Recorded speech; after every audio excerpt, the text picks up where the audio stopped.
একজন 1 লাখ টাকা ইনকাম করবে পরিশ্রম করে, একজন হাজারে বসে 20,000 টাকায় বসে থাকবে, ঘরের মধ্যে কাজ করবে না, তাকে আমরা বাসার মধ্যে বসে বসে কার্ড পাঠাবো, এইটাও হবে না। মানুষকে এখন বেকারত্বে উৎসাহিত করছে না?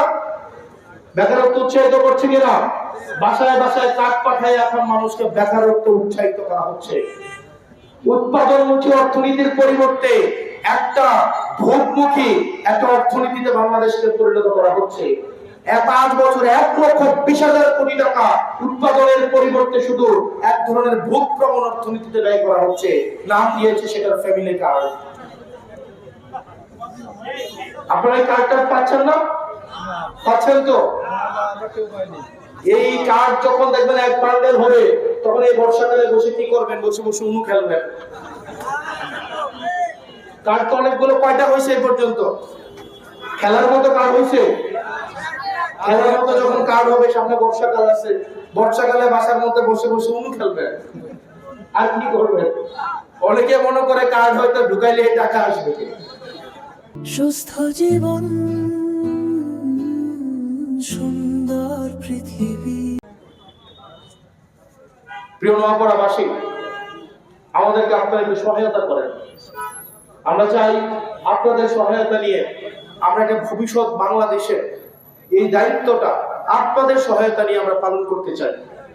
সেটার জন্য এটা কি ধরেন ঢাকায় বসে থেকে করলে এটা সম্ভব? সেটার জন্য আমাদের স্থানীয় পর্যায়েও আমাদের নেতৃত্বের বিকাশ লাগবে।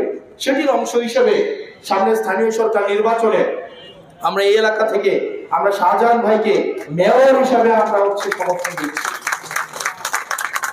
উনি ব্যানার লিফলেট এটাও ওনার নিজের টাকা দিয়ে ছাপাবে না। কেন ছাপাবে বলেন? সেবা আপনার 5 বছর করবে না? আপনার 5 বছর সেবা করার জন্য তো উনি দাঁড়াইতেছে নাকি? তাহলে দায়িত্বটা কার? নির্বাচনের আগে আপনি খরচ করবেন, নির্বাচনের পরে উনি সেবা দিবেন। সিম্পল।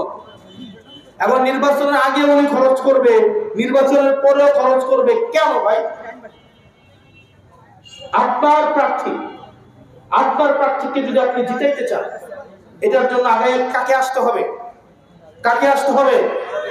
মনে রাখতে হবে, আপনি কিন্তু মালিক নির্বাচন করতেছেন না, আপনি গোলাম নির্বাচন করতেছেন। যেই মুহূর্তে উনি নির্বাচনের আগে যদি ওনার থেকে একটা সুবিধা নেন, তখন আর আপনি মালিক থাকবেন না, তখন হয়ে যাবে গোলাম।